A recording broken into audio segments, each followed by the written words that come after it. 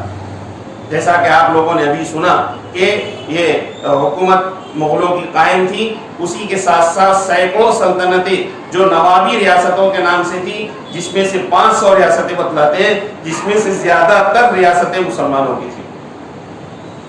اسی طرح 5واں نقطہ آپ نے پیش کیا کہ اگر یہ ملک ہندوستان آزاد ہو گیا تو اس ملک سے متصل اور اس سے دور دراز مقامات پر انگریزی حکومت کے برطانیہ کی حکومت کے تسلط کے اندر بہت سارے چھوٹے چھوٹے ممالک ہیں ہندوستان سے اگر ان کا بوریت اس طرح گول ہوتا ہے تو اسی یہ جو چھوٹے چھوٹے ممالک ہیں وہ بھی آزاد ہو جائیں گے. اس لیے یہ جو تحریک ریشمی رومال تھی اس کا جو نصب العین تھا اور اس کا جو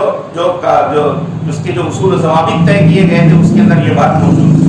اور چھٹا نقطہ آپ نے بیان کیا کہ آزادی ملے گی تو ہی اس ہندوستان کے اندر رہنے والوں کی غربت اور ان کا افلاس اور ان کی تنگ دستی دور ہوگی, تاکہ وہ اپنی ہی سرزمین پر. ہوتا یہ تھا کہ جیسا کہ پیچھے عرض کیا گیا کہ ہمارے اس ملک کے اندر کسان اناج اگاتا تھا, اور اسی طرح ہمارے خاص طور پر چونکہ ہمارا شہر بنکر سے تعلق رکھتا ہے, یہ انگریزوں نے اس طرح کیا تھا کہ جو کپڑا بیننے والے ہیں ان سے کپڑا بنواتے اور پھر ان پر ٹیکس لگاتے اور ان کی محنت کا کوئی پیسہ ان کو نہیں دیتے. تو اور دیگر جو صنعتیں تھی خاص طور پر اس کو ختم کرنے کا ارادہ کیا. اور سودیسی مال آج کل جو ہماری یہ بی جے پی حکومت جو کر رہی ہے بالکل وہ انگریزوں کے راستے کے اوپر گامزن ہے. انگریزوں نے یہی کیا تھا کہ ہندوستان کے اندر جو اناج وہ باہر سے لایا جائے, ہندوستان کے اندر جو کپڑا وہ باہر سے لایا جائے, ہندوستان کے اندر مشینیں باہر سے لائی جائیں. پھر ہندوستان کے اندر اللہ تعالیٰ نے جو وسائل و ذرائع دیے ہیں اس کے اوپر پھر بھاری بھرکم ٹیکس جو ہے عائد کیا جائے, تاکہ سودیسی مال باہر دیش کے جو مال ہیں اور باہر دیش کی چیزیں وہ ہندوستان کے اندر عام کرنے کے لیے اور ایسٹ انڈیا کمپنی کو مضبوط سے مضبوط تر کرنے کے لیے انہوں نے یہ حربہ استعمال کہا تھا, جس کا توڑ حضرت مولانا سید حسین احمد مدنی رحمۃ اللہ نے پیش کیا کہ جب انگریز اس ملک سے بھاگے گا تب ہی ہم ان ملک کے وسائل سے فائدہ اٹھا سکتے ہیں. لیکن افسوس 73 سال کے بعد آج کی جو حکومت وہ پھر اسی راستے پر گامزن ہے کہ باہر کے ممالک کو ٹھیکہ دے کر اور باہر کے ممالک کو پوری ہندوستان کے اوپر قبضہ دے کر. آپ حضرات اس بات کو بہت سارے لوگوں کو اس بات کا علم نہیں ہوگا کہ ہمارے جو ہے پوری دنیا کے اندر ایک تحریک چل رہی ہے اور اس ملک کے اندر بھی وہ باتیں چل رہی ہے اور تیاریاں چل رہی ہے, اور اس ملک کے چپے چپے کو دنیا کے دیگر ممالک کی کمپنیوں کے قبضے میں دینے کی پوری تیاریاں مکمل ہو چکی ہے, بلکہ بہت ساری بڑی کمپنیوں کو تو دیا بھی جا چکا ہے. تو خلاصہ کلام یہ ہے کہ ان 6 نکات کو بیان کر کے حضرت مولانا سید حسین احمد مدنی رحمۃ اللہ علیہ نے جہاد آزادی کے اندر روح پھونکی. تحریک آزادی جب حضرت مولانا حفظ الرحمان سیواری رحمۃ اللہ علیہ نے جمعیت علماء ہند کی میٹنگ میں ایک تجویز رکھی اور حضرت مولانا حسرت موہانی رحمۃ اللہ علیہ نے اپنی تحریر کے اندر اس کی بھرپور تائید بھی فرمائی, اور اس نظریے کو انہوں نے پہلے پیش کیا تھا کہ ہمیں انگریزوں کا طور طریقہ یہ ہو گیا کہ وہ مسلمانوں کو عہدے دے کر اور کونسل کے انتخابات کرا کر اور اسی طرح جنرل انتخابات پورے ہندوستان میں کرا کر اور الگ الگ ریاست اور صوبے بنا کر حکومت کو مسلمانوں ہندوستانیوں کے حوالے کر رہا تھا, لیکن اس کی پوری باغ ڈور انگریز اپنے ہاتھ میں رکھنا چاہتا تھا. حضرت مولانا حفظ الرحمان سیواری رحمۃ اللہ علیہ نے تجویز پیش کی, جمعیت علماء ہند کی میٹنگ کے اندر یہ تجویز پاس ہوئی, اور اس تجویز کا خلاصہ یہ تھا کہ ہندوستان کی مکمل آزادی یہ تمام ہندوستانیوں کا متحدہ اور متفقہ فیصلہ ہے. کانگریس اس کے بعد حضرت مولانا حفظ الرحمان سیواری چونکہ کانگریس کے بھی رکن تھے, انہوں نے کانگریس کی میٹنگ میں جا کر کے اس جمعیت علماء ہند کے متفقہ فیصلے کو پیش کیا. کانگریس نے بھی اپنا رخ اپنایا. اس سے پہلے کانگریس نے کبھی بھی اپنے یہ نظریہ نہیں بنایا کہ ہندوستان کی مکمل آزادی چاہیے اور انگریز اس ملک کو چھوڑ کر چلے جائے, جسے جو ہے کوئٹ انڈیا کے نام سے یاد کیا گیا, انگریز ہندوستان چھوڑو تحریک. حالانکہ گاندھی جی کے نام اس کو منسوب کیا جاتا ہے, اور اسی طرح ہندوستان کے اندر کانگریس کے ایک بڑا کارنامہ اس کو بتلایا جاتا ہے, لیکن حقیقت یہ ہے کہ جمعیت علماء ہند کا یہ نظریہ ہے کہ اس نے کوئٹ انڈیا اور ہندوستان چھوڑو تحریک پیش کی. بس اس تحریک کے سامنے آتے ہی جو ہے وہ پورا ہندوستان گردش میں آ گیا اور انگریزوں نے بوریا بستر لپیٹنا شروع کر دیا. ہمارے شہر کی اگر بات کی جائے تو ہمارے شہر کے اندر جہاد آزادی کافی پہلے شروع ہو چکا تھا, لیکن جمعیت علماء ہند کی جو یہاں پر تشکیل ہوئی وہ 1935 میں حضرت مولانا حفظ الرحمان سیواری رحمۃ اللہ علیہ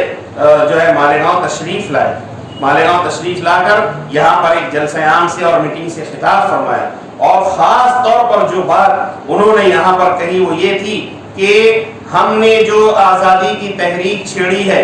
اور ہم یعنی جمعیت علماء ہند اس آزادی کی تحریک، اس آزادی کی جنگ کو جو لڑ رہی ہے وہ کانگریس اور گاندھی جی کے دباؤ میں یا ان کی تجویز پر نہیں ہے، بلکہ ہم نے اپنے فریضہ سمجھ کر اور ہم اپنا انسانی اور سماجی فریضہ سمجھ کر اس جہاد آزادی کو ہم نے شروع کیا ہے۔ ہم نے کانگریس کے کہنے پر یا گاندھی جی کے کہنے پر اس تحریک کو شروع نہیں کیا ہے اور نہ ہم ان کے پیچھے چل رہے ہیں، بلکہ اس آزادی کی جو ہے آزادی کی نعمت کو پانے کے لیے ہم ایک اتحادی نظام کے تحت ان کے ساتھ چل رہے ہیں۔ اس لیے ہم کو کانگریس کا یا گاندھی جی کا مجبور نہ سمجھا جائے۔ خاص طور پر یہ بات اس وقت کے بیداری اخبار جس کے ایڈیٹر جمعیت علماء ہند کے اسی زمانے میں رہے صدر حضرت مولانا عبدالحمید نعمانی رحمۃ اللہ علیہ نے جلی حرفوں کے اندر مولانا حفظ الرحمان سیواری رحمۃ اللہ علیہ کی اس تقریر کو لکھا ہے جو انہوں نے مالیگاؤں کے اندر کی۔ مالیگاؤں کے اندر جمعیت علماء ہند کے خاص طور پر 3 ارکان جن کا نام یہ بھی لیا گیا، سب سے پہلے حضرت مولانا عبدالحمید نعمانی اور حضرت مولانا عبدالقادر صاحب۔ مولانا عبدالحمید نعمانی کا کارنامہ یہ ہے کہ انہوں نے اپنے استاد محترم حضرت مولانا شاہ اسحاق صاحب نقشبندی رحمۃ اللہ علیہ کے نقش قدم پر اور جو ہے ان کے دیگر ساتھیوں کے ساتھ مل کر ان کے نقش قدم پر چلتے ہوئے آزادی کی تحریک کو چھیڑا۔ ایک طرف وہ جمعیت علماء ہند سے بھی وابستہ تھے، دوسری طرف جمعیت اس کی تحریک سے بھی وابستہ تھے۔ مالیگاؤں کے ایک وکیل کے گھر کے اندر خفیہ میٹنگ منعقد ہوئی۔ اس خفیہ میٹنگ کے اندر مولانا عبدالحمید نعمانی رحمۃ اللہ علیہ نے جمعیت کا پیغام لوگوں کو سنایا اور بتایا کہ ہم اس تحریک آزادی کے اندر کس طرح حصہ لیں۔ اور جب انگریزوں کو اس کی خبر لگی تو انگریزوں نے 250 روپیہ اس زمانے کا جرمانہ اور کچھ دن کی قید بامشقت میں حضرت مولانا عبدالحمید نعمانی کو گرفتار کیا اور اس اعتبار سے جمعیت علماء ہند کے ایک رکن ہونے کی حیثیت سے مولانا عبدالحمید نعمانی رحمۃ اللہ علیہ جیل گئے۔ دوسرے جو جمعیت علماء ہند جمعیت علماء کے مالیگاؤں کے صدر اور اسی طرح جمعیت علماء مہاراشٹر کے نائب صدر رہ چکے ہیں اور حضرت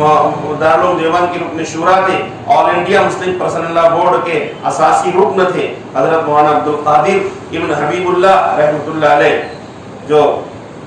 یہ بھی جیل گئے۔ اور ان دونوں حضرات کا نام اور خاص طور پر جمعیت علماء مالیگاؤں اور جمعیت علماء مہاراشٹر کے صدر الحاج ہارون احمد انصاری صاحب، یہ بھی مجاہدین آزادی کے اندر جو ان کا نام بھی ملتا ہے، تو جمعیت سے وابستہ یہ 3 قائدین تھے۔ ان کے ساتھ ساتھ سینکڑوں نوجوان مالیگاؤں کے اندر حضرت مولانا حفظ الرحمان سیواری رحمۃ اللہ علیہ کی آمد پر تیار ہوئے اور ہمارے اسی محلے کے اندر جمعیت علماء سے پہلے جمعیت علماء کے قیام سے پہلے ایک جو ہے کمیٹی کا قیام عمل میں لایا گیا اور جمعیت کے اکابر کے شانہ بشانہ چل کر کے یہ نوجوانان جو ہے جمعیت کے ماتحت حصہ لیتے رہے۔ بہرکیف ہمارے اس ملک کے اندر جمعیت علماء ہند کی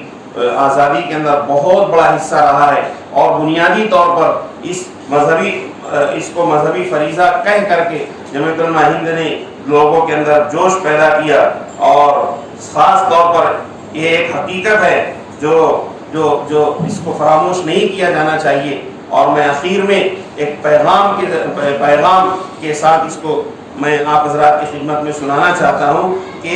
یہ ایک بہت زبردست حقیقت ہے کہ اس ملک کے اندر بہت ساری قومیں بستی ہیں اور ہر قوم کا اپنا ایک مذہب ہے،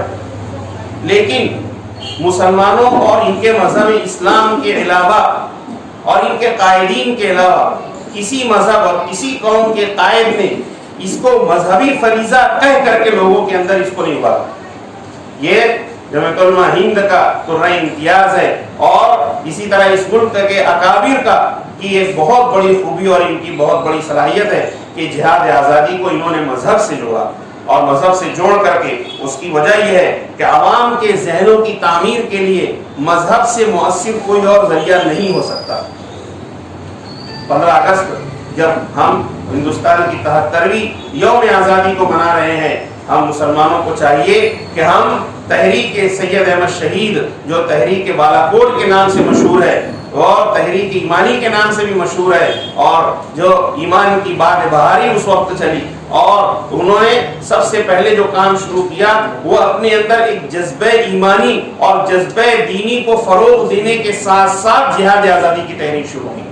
آج بھی اگر ہم اس ملک کے اندر چین سکون عزت اور عافیت کے ساتھ رہنا چاہتے ہیں اور اس ملک کو ظلم و ستم سے نجات دلانا چاہتے ہیں تو سب سے پہلا ہمارا کام یہ ہوگا کہ ہم اپنے آپ کو بدلیں، اپنے ایمان کا جائزہ لیں، اپنے اعمال کا جائزہ لیں، اپنے اخلاق کا جائزہ لیں، اور بالکل اسی طرح جو سید احمد شہید رحمۃ اللہ علیہ کی تحریک تھی اور بعد میں تبلیغی جماعت کی جو تحریک ہے، جو تحریک ایمانی کہہ لو یا جو ہے دیگر نام سے اس کو یاد کیا جاتا ہے، حضرت مولانا الیاس صاحب رحمۃ اللہ علیہ نے خود کہا کہ میری اس جماعت کے جو اصول و ضوابط ہیں وہ حضرت سید احمد شہید رحمۃ اللہ علیہ بریلوی رائے بریلوی کی جو تحریک ہے اس سے ماخوذ ہے۔ چنانچہ ہمیں ایک طرف تو ہندوستان کو ظلم و ستم سے، ہندوستان کو جو ہے ناانصافی سے، ہندوستان کو فرقہ پرستی سے اور اس ہندوستان کو جو ہے ناانصافی سے آزاد کرانے کے لیے جو ہم قدم اٹھائے، اس سے پہلا جو قدم ہو وہ اپنی ذات پر ہونا چاہیے، اور اپنی ذات کی اصلاح اور اپنے اندر ایمانی بیداری کے ساتھ ساتھ اگر ہم اس ملک کی سماجی اور جو ہے معاشی خدمت کرنا چاہتے ہیں تو یہ اس ملک کے اندر ہی نہیں بلکہ پوری دنیا کے اندر ہمارے لیے ہماری کامیابی ہوگی۔ آخر میں حضرت مولانا سید ارشد مدنی دامت برکاتہم جو صدر جمعیت علماء ہند ہے، وہ بڑے تمطراق کے ساتھ اور بڑے جذبے اور بڑے ہی جو ہے وجاہت کے ساتھ جب اسٹیج سے جملہ کہتے ہیں کہ ہم ان لوگوں کی اولاد ہیں، ہم ان لوگوں کی اولاد ہیں جنہوں نے اس ملک کے لیے خون بہایا ہے، قید کیے گئے، جیل گئے، اذیتیں سہی ہیں، اور آج جو لوگ اقتدار پر ہیں وہ ان لوگوں کی اولاد ہیں جنہوں نے ملک کو بیچا ہے اور جنہوں نے جو ہے لوگوں کو درخواستیں دے دے کر کے غداری کی ہے ملک سے۔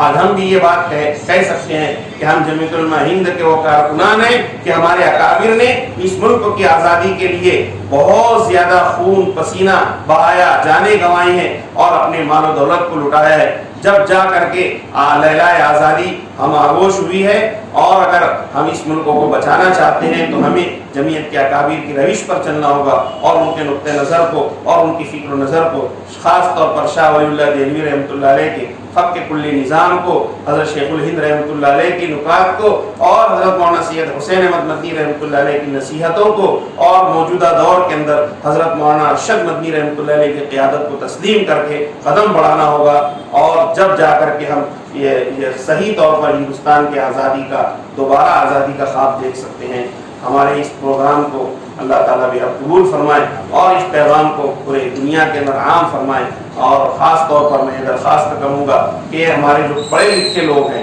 نوجوان مرد خواتین، وہ جمعیت علماء ہند کی، دارالعلوم دیوبند کی اور اسی طرح دیگر تمام مکاتب فکر کے علماء کرام نے جو اس ملک کے لیے قربانیاں دی، اس کی تاریخ کو پڑھیں اور اپنے اندر عزم اور حوصلہ بیدار کریں، اور ہم جو ہے ایک درمیانی راہ کے اوپر آئے۔ جس وقت ہمارے پاس حکومت تھی تو ہم جو ہے احساس برتری کے اندر مبتلا تھے، اور حکومت چھین گئی، اس کے بعد پھر آج ہمیں احساس کمتری کے اندر مبتلا ہے۔ احساس برتری اور احساس کمتری کے درمیان ایک راستہ نکال کر کے ہمیں اس ملک کے اندر جینا ہوگا، جب جا کر کے ہم کامیاب ہو سکتے ہیں۔ وہ آخر دعوانا